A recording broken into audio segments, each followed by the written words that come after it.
नमस्कार दोस्तों, आपका स्वागत है GK Vikram study YouTube channel में। दोस्तों, आज के इस वीडियो में देखेंगे समान ज्ञान जीके का टॉप 60 ऐसे क्वेश्चन दोस्तों जो आपके सभी एग्जाम में पूछे जा सकते हैं। तो दोस्तों, आप लोग इस वीडियो को पूरा देखिएगा और वीडियो पसंद आए तो लाइक कीजिएगा दोस्तों, और दोस्तों के यहाँ इस वीडियो को जरूर शेयर कीजिएगा। तो चलिए दोस्तों, इस वीडियो को शुरू करते हैं बिना विलंब किए हुए। तो दोस्तों, आज का पहला क्वेश्चन है, चिल्का झील किस राज्य में स्थित है। तो पहले क्वेश्चन में पूछा है दोस्तों कि चिल्का झील किस राज्य में है। अगर किसी भी क्वेश्चन का आंसर आप लोग पहले से जानते होंगे तो कमेंट करके जरूर बताइएगा। तो चिल्का झील किस राज्य में दोस्तों? तो पहले क्वेश्चन का आंसर होगा बी, उड़ीसा राज्य में। कहाँ दोस्तों? उड़ीसा राज्य में। चलिए, अगला क्वेश्चन है, किस मच्छर के काटने से मलेरिया रोग होता है। बताइए दोस्तों, किस मच्छर के काटने से यह मलेरिया रोग जो है होता है। तो दूसरे क्वेश्चन का राइट आंसर होगा बी, मादा एनाफिलीज। यानी कि मादा एनाफिलीज मच्छर के काटने से कौन सा रोग होता है? तो मलेरिया रोग होता है। चलिए दोस्तों, अगला क्वेश्चन है, हड़प्पा सभ्यता की खोज किस वर्ष में हुई थी। हड़प्पा सभ्यता की खोज किस वर्ष में हुई थी बताइए। तो इस क्वेश्चन का राइट आंसर होगा ए, 1921 ईस्वी में। 1921 ईस्वी में यह हड़प्पा सभ्यता की खोज किया गया था।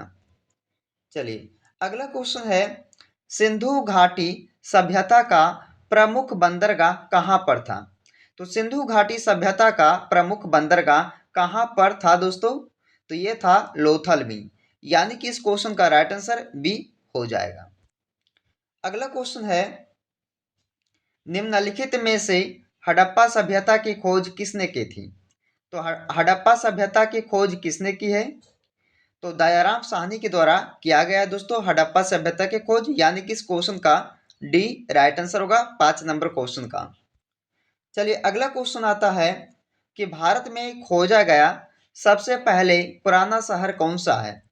बताइए दोस्तों, भारत में खोजा गया सबसे पुराना शहर कौन सा होगा बताइए। तो इस क्वेश्चन का राइट जवाब क्या होगा? ऑप्शन ए होगा, हड़प्पा।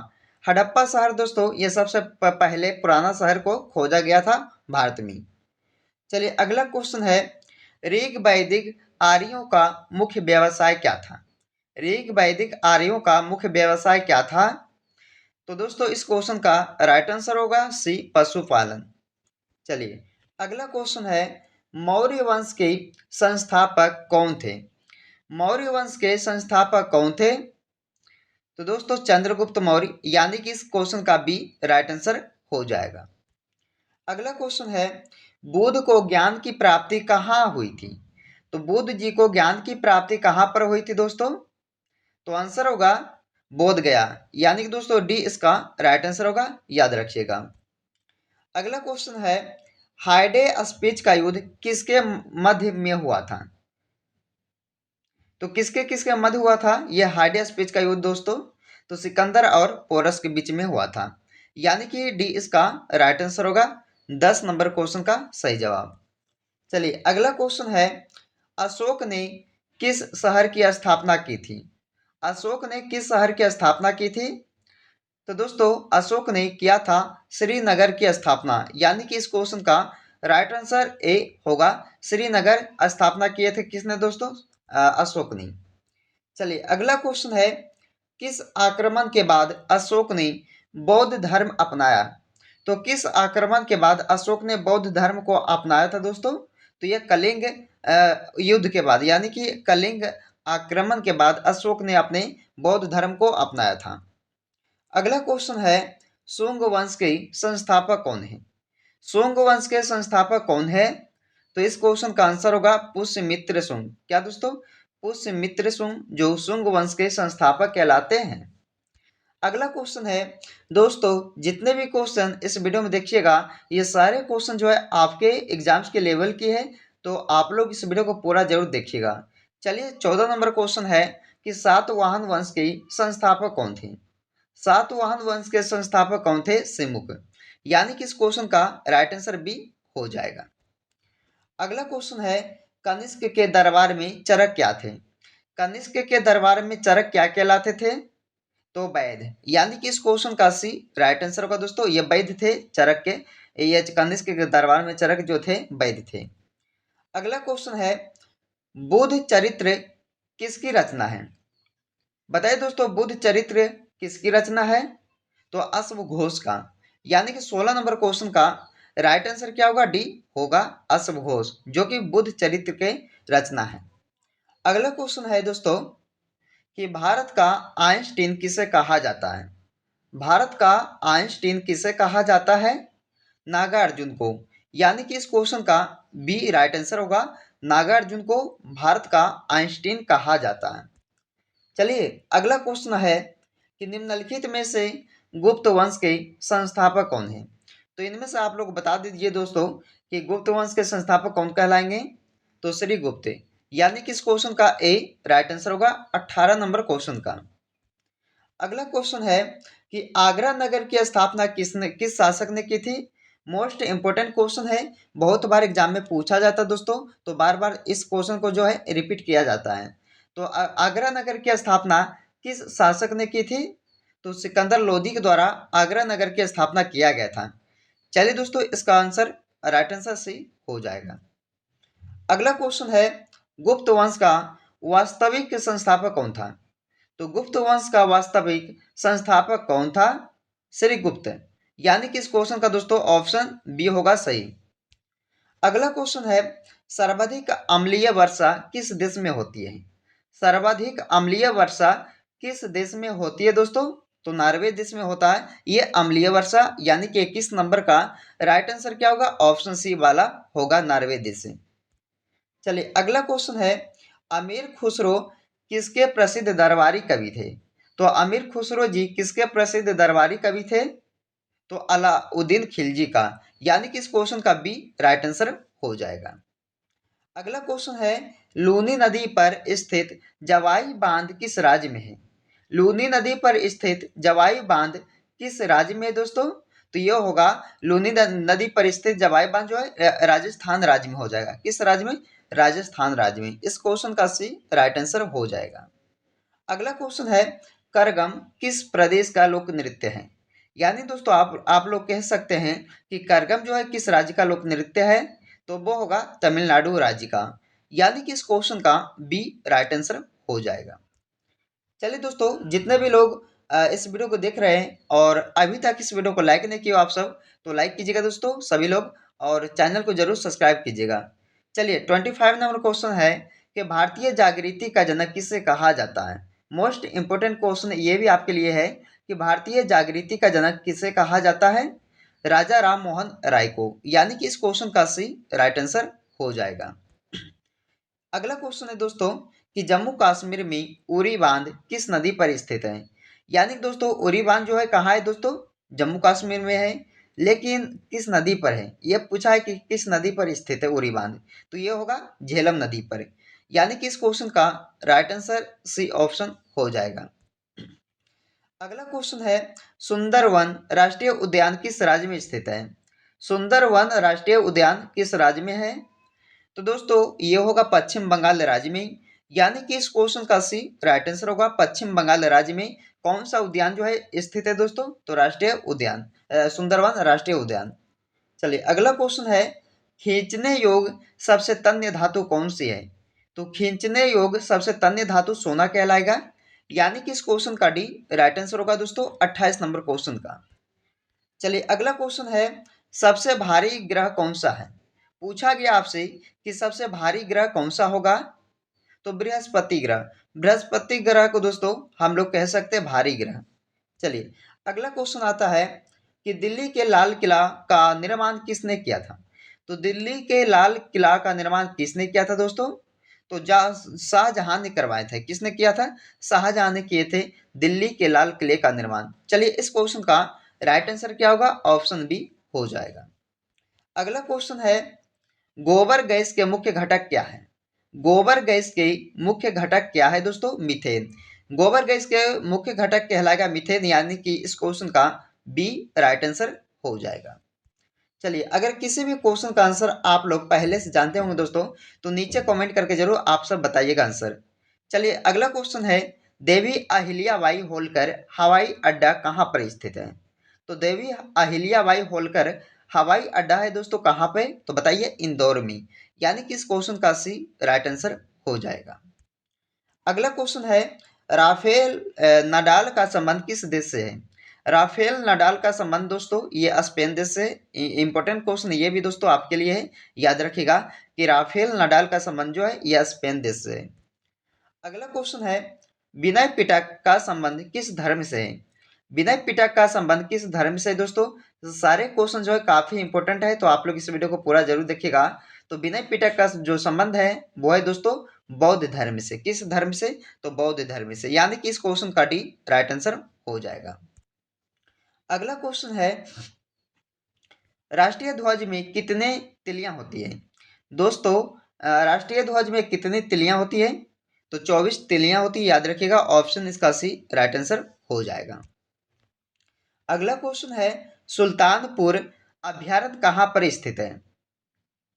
सुल्तानपुर अभ्यारण्य कहाँ है दोस्तों? तो ये होगा हरियाणा राज्य में। यानी कि इस क्वेश्चन का बी राइट आंसर हो जाएगा। चलिए अगला क्वेश्चन है लिटमस किससे प्राप्त होता है? तो लिटमस जो है दोस्तों प्राप्त किया जाता है किससे? तो उससे लाइकेन से। यानी कि इस क्वेश्चन का डी राइट आंसर होगा दोस्तों। लाइकेन से प्राप्त किया जाता है क्या? तो लिटमस। चलिए अगला क्वेश्चन है सबसे चमकीला ग्रह कौन सा है? मोस्ट इंपोर्टेंट क्वेश्चन है दोस्तों, आप लोग से याद रखिएगा। जो सबसे चमकीला ग्रह पूछा है, तो सबसे चमकीला ग्रह जो होगा कौन सा होगा? तो शुक्र ग्रह। शुक्र ग्रह को दोस्तों सबसे चमकीला ग्रह कहा जाता है। अगला क्वेश्चन है मार्गेट नोबेल के नाम से किसे जाना जाता है? मार्गेट नोबेल के नाम से कौन जाने जाते हैं दोस्तों? तो सिस्टर निवेदिता। क्या दोस्तों? सिस्टर निवेदिता जो है ये मार्गेट नोबेल के नाम से जाने जाते हैं। अगला क्वेश्चन है बिस्मिल्लाह खां का संबंध किस वाद्य यंत्र से है? तो बिस्मिल्लाह खां का संबंध दोस्तों ये वाद्य यंत्र से है, यानी कि शहनाई से। शहनाई वाद्य से संबंधित है दोस्तों कौन? तो बिस्मिल्लाह खां। इस क्वेश्चन का डी राइट आंसर हो जाएगा। अगला क्वेश्चन है सरदार वल्लभ भाई पटेल हवाई अड्डा कहाँ पर स्थित है? तो सरदार वल्लभ भाई पटेल जी का जो हवाई अड्डा है दोस्तों कहाँ पर स्थित है? तो अहमदाबाद शहर में। कहाँ? अहमदाबाद में ये सरदार वल्लभ भाई पटेल हवाई अड्डा स्थित है। इस क्वेश्चन का डी राइट आंसर हो जाएगा। अगला क्वेश्चन है भारत का प्रथम परमाणु परीक्षण कहाँ पर किया गया? तो भारत का प्रथम परमाणु परीक्षण कहाँ पर किया गया दोस्तों? तो ये होगा पोखरण। यानी कि इस क्वेश्चन का सी राइट आंसर हो जाएगा। अगला क्वेश्चन है दाबोलिम अंतरराष्ट्रीय हवाई अड्डा कहाँ पर स्थित है? तो दाबोलिम अंतरराष्ट्रीय हवाई अड्डा कहाँ स्थित है दोस्तों? तो ये होगा गोवा राज्य में। कहाँ? गोवा राज्य में। यानी कि इस क्वेश्चन का बी राइट आंसर हो जाएगा। अगला क्वेश्चन है हमारी सांस्कृतिक धरोहर के लेखक कौन है? हमारी सांस्कृतिक धरोहर के लेखक कौन है दोस्तों? तो चलिए इस क्वेश्चन का राइट आंसर होगा डॉक्टर शंकर दयाल शर्मा। क्या दोस्तों? डॉक्टर शंकर दयाल शर्मा जो हमारी सांस्कृतिक धरोहर के लेखक कहलाते हैं। इस क्वेश्चन का सी राइट आंसर हो जाएगा। अगला क्वेश्चन है शैवाल में किसकी मात्रा अधिक होती है? शैवाल में किसकी मात्रा अधिक होती है? तो क्लोरोफिल का। यानी कि इस क्वेश्चन का ए आंसर होगा दोस्तों। राइट आंसर ए होगा। क्लोरोफिल का मात्रा सबसे अधिक होती है शैवाल में। इंपॉर्टेंट क्वेश्चन ये भी आपके लिए रहेगा। चलिए अगला क्वेश्चन है पाकिस्तान की संसद को किस नाम से जानते हैं? तो पाकिस्तान की संसद को जानते हैं दोस्तों किस नाम से जाना जाता है बताइए? तो नेशनल असेंबली के नाम से जाने जाते हैं। यानी कि इस क्वेश्चन का डी राइट आंसर होगा 46 नंबर क्वेश्चन का। चलिए अगला क्वेश्चन आता है कि अलमाटी बांध किस नदी पर स्थित है? अलमाटी बांध दोस्तों किस नदी पर है बताइए? तो ये होगा कृष्णा नदी पर। यानी कि इस क्वेश्चन का राइट आंसर ए होगा। अलमाटी बांध किस नदी पर है दोस्तों? तो कृष्णा नदी पर है। चलिए अगला क्वेश्चन है कि चीन की राजधानी कहाँ पर स्थित है? दोस्तों चीन की राजधानी कहाँ है? तो ये होगा बीजिंग में। कहाँ? बीजिंग। यानी कि इस क्वेश्चन का सी राइट आंसर होगा 48 नंबर क्वेश्चन का। चलिए अगला क्वेश्चन आता है कि पंच परमेश्वर पुस्तक के लेखक कौन है? पंच परमेश्वर पुस्तक के लेखक हैं दोस्तों कौन? प्रेमचंद जी। याद रखिएगा 49 नंबर क्वेश्चन का ए इसका राइट आंसर होगा। पंच परमेश्वर पुस्तक के लेखक प्रेमचंद जी कहलाते हैं। अगला क्वेश्चन है, मुस्लिम लीग का प्रथम मुस्लिम लीग का प्रथम सम्मेलन कहाँ पर हुआ था, कहाँ पर संपन्न हुआ? तो मुस्लिम लीग का प्रथम सम्मेलन कहाँ पर संपन्न हुआ? तो चलिए दोस्तों, अमृतसर शहर में। कहाँ दोस्तों? अमृतसर में। चलिए इस क्वेश्चन का डी राइट आंसर होगा 50 नंबर क्वेश्चन का। इंपॉर्टेंट क्वेश्चन ये भी दोस्तों आपके लिए है, याद रखिएगा। अगला क्वेश्चन है, भारत की प्रथम महिला प्रधानमंत्री कौन थी? तो भारत की प्रथम महिला प्रधानमंत्री कौन थी? इंदिरा गांधी जी। यानी कि इस क्वेश्चन का ए राइट आंसर होगा, जो कि प्रथम महिला प्रधानमंत्री थी कहाँ की दोस्तों? तो भारत देश की। चलिए अगला क्वेश्चन है, सूर्य में उपस्थित नाभिकीय ईंधन क्या है? तो सूर्य में उपस्थित नाभिकीय ईंधन क्या कहलाता है? हाइड्रोजन। हाइड्रोजन हो जाएगा दोस्तों इसका राइट आंसर, यानी कि इसका राइट आंसर होगा 52 नंबर क्वेश्चन का। चलिए अगला क्वेश्चन है, विरूपाक्ष मंदिर का निर्माण किस वंश के शासकों ने किया? तो विरूपाक्ष मंदिर का निर्माण दोस्तों किस वंश के शासकों ने किया था? तो चालुक्य वंश के शासकों ने किया था ये विरूपाक्ष मंदिर का निर्माण। चलिए दोस्तों इस क्वेश्चन का डी राइट आंसर हो जाएगा। चलिए अगला क्वेश्चन है, नेशनल स्टॉक एक्सचेंज एनएसई कहाँ स्थित है? तो कहाँ स्थित है दोस्तों? तो मुंबई शहर में। यानी कि इस क्वेश्चन का ए राइट आंसर हो जाएगा। अगला क्वेश्चन है, पंचतंत्र की रचना किसने की थी? पंचतंत्र की रचना किसने की थी? बताइए दोस्तों। इंपॉर्टेंट क्वेश्चन ये भी आपके लिए है, इसे भी आप लोग याद रखिएगा कि पंचतंत्र की जो रचना है वो विष्णु शर्मा के द्वारा किया गया है। किसने किया था? विष्णु शर्मा ने। यानी कि इस क्वेश्चन का डी राइट आंसर हो जाएगा। अगला क्वेश्चन है, अरावली पर्वत किस प्रकार के पर्वत का उदाहरण है? अरावली पर्वत किस प्रकार के पर्वत का उदाहरण है दोस्तों? तो ये अवशिष्ट पर्वत कहलाता है। यानी कि अवशिष्ट पर्वत के उदाहरण है ये अरावली पर्वत। चलिए इस क्वेश्चन का भी राइट आंसर होगा, याद रखिएगा। अगला क्वेश्चन है, बांग्लादेश किस वर्ष स्वतंत्र हुआ था? तो बांग्लादेश किस वर्ष में स्वतंत्र हुआ था? बताइए दोस्तों। 1971 ईस्वी को। यानी कि इस क्वेश्चन का भी राइट आंसर होगा 1971 ईस्वी को यह बांग्लादेश में दोस्तों स्वतंत्र हुआ था। अगला क्वेश्चन है, रानी लक्ष्मीबाई के बचपन का नाम क्या था? रानी लक्ष्मीबाई के बचपन का नाम क्या था? मनु। यानी कि इस क्वेश्चन का ए राइट आंसर होगा मनु दोस्तों, जो रानी लक्ष्मीबाई के बचपन का नाम था। अगला क्वेश्चन है, राष्ट्रीय नींबू फल संस्थान कहाँ स्थित है? तो नींबू फल संस्थान कहाँ है दोस्तों स्थित? नागपुर में। नागपुर शहर होगा। यानी कि 59 नंबर क्वेश्चन का इसका ए राइट आंसर होगा। इंपॉर्टेंट क्वेश्चन ये भी दोस्तों आपके लिए रहेगा। चलिए अगला क्वेश्चन दोस्तों, जिसका जवाब जो है आप सभी को नीचे कमेंट करके बताना होगा। तो इसमें आपसे पूछा गया दोस्तों 60 नंबर क्वेश्चन में कि लोहे की कमी से कौन सा रोग होता है? लोहे की कमी से कौन सा रोग होता है? ऑप्शन है एनीमिया रोग, घेंगा रोग, स्कर्वी रोग या मेनिनजाइटिस रोग। तो दोस्तों आप लोगों से ये 4 ऑप्शन दिया गया, इनमें से बताइएगा इस क्वेश्चन का राइट आंसर कहाँ बताइएगा? कमेंट करके नीचे बताइएगा दोस्तों कमेंट बॉक्स में। तो चलिए दोस्तों, आज के इस वीडियो में हमने आपके लिए जीके का मोस्ट इंपोर्टेंट टॉप 60 क्वेश्चन को कवर किए हैं, जो सभी एग्जाम्स के लिए सिलेक्टेड रहेगा। तो दोस्तों आप लोग इस वीडियो को पूरा देखिएगा और वीडियो पसंद आए तो लाइक कीजिएगा, दोस्तों के यहाँ इस वीडियो को शेयर जरूर कीजिएगा। तो चलिए दोस्तों, फिर आपसे मिलते हैं अगले वीडियो में। जब तक आप लोग इस वीडियो को पूरा देखिएगा।